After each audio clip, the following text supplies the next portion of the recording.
Salut à toi, pensée du jour numéro 413. On reprend les bonnes habitudes en ce mardi ensoleillé. Aujourd'hui, je vais parler de la résistance sur le bike erg. Comment régler son damper, comment ajuster la résistance sur le bike erg afin de l'utiliser au mieux, tout simplement. Avant ça, 2-3 news. Les projets avancent bien pour le mois d'avril. Si tu es sur la newsletter, tu as vu mon email d'hier avec les places de test qu'il me reste pour avril-mai. Donc si tu es intéressé par un profilage physiologique ici en Suisse, n'hésite pas à prendre contact avec moi. Il me reste des places pour ce mois-ci et le mois suivant également. À savoir que je me déplace aussi, tant bien même que ce soit faisable au niveau géographique, je me déplace aussi pour une journée de test complet. Donc si tu es honneur de boxe, que tu as plusieurs ou de salles et que tu as 4 personnes qui sont intéressées par effectuer des tests, je peux me déplacer dans ta structure. On a ça, qu'est-ce qu'on a d'autre encore? On a 2 webinaires qui arrivent tout soudain, demain avec une école de formation de kiné à Paris si je ne me trompe pas, et la semaine prochaine avec Flora. Là on parle plutôt éducation continue, formation continue. Pourquoi c'est important de se former, comment se former, quels sont les pièges à éviter et quelques conseils de ma part pour faire au mieux avec ta formation continue. Donc voilà ce qui se passe, et on a bien sûr, comme tu le sais, ce mois-ci c'est le mois du protocole 41, profilage au lactate Upside Strength, que je vais partager afin que les personnes intéressées puissent utiliser cette méthode de quantification, de suivi, d'individualisation pour eux-mêmes afin de mieux s'entraîner, afin d'optimiser tout le travail cardio, tout le travail de conditionnement, peu importe ton sport. Et hier dans l'email, j'ai mis également, dernière news, après je te promets, je parle du bike erg. Hier, j'ai également mis à la fin de l'email, alors ça fait un petit moment que j'y pense, ça fait même très longtemps que j'y pense, mais je l'avais jamais mentionné de manière vocale. Donc je l'ai fait hier dans l'email et je vais le faire ici aussi.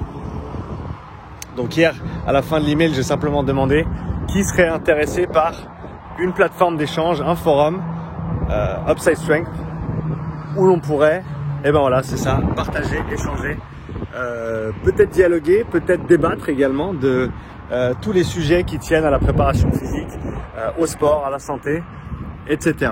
Ça fait un petit moment que je voulais mettre ça en place, mais j'avais simplement pas eu le temps, et je voulais aussi jauger un petit peu pour voir l'intérêt des gens par rapport à et l'intérêt de la communauté surtout, de toi, par rapport à cette idée.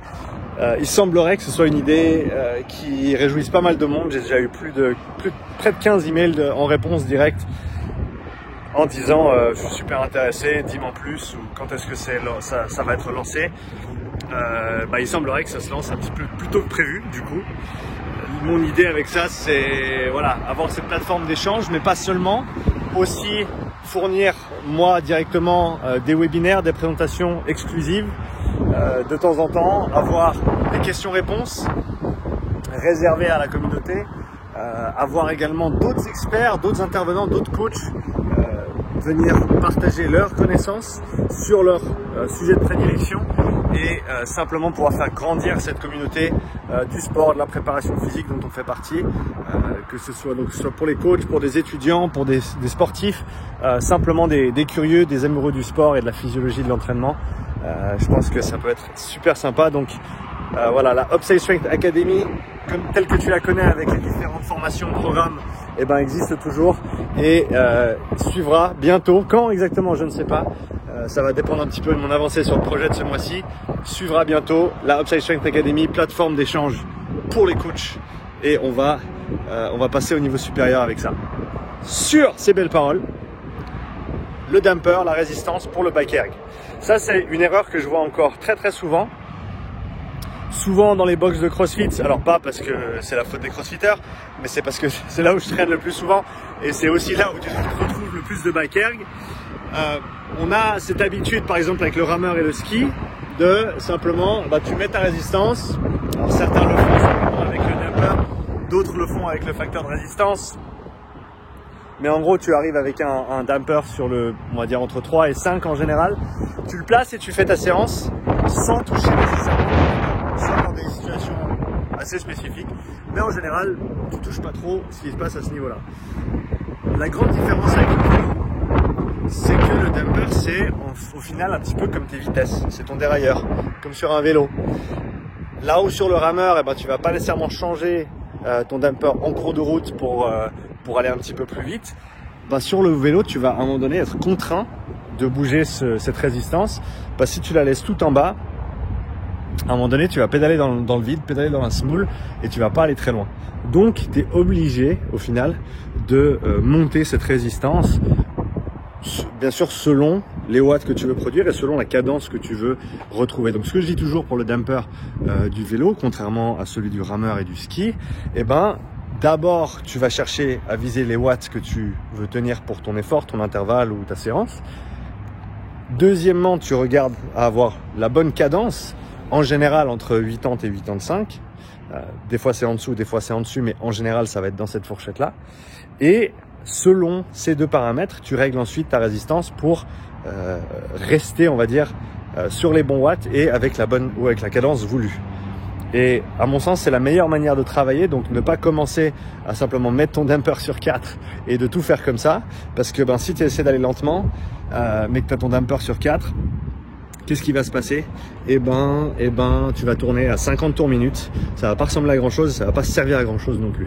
Encore une fois, il y a des cas spéciaux où on va vouloir être à très basse cadence ou à plus haute cadence. Mais dans la plupart des cas, si on va rester autour des 80 RPM, des 80 tours par minute en cadence, ça va être optimal. Donc, fixe tes watts, fixe ta cadence et ensuite, seulement tu ajustes ton dumper pour arriver à ces valeurs cibles. Donc voilà pour ce petit conseil du jour, cette petite pensée du jour autour du dumper et du bike erg.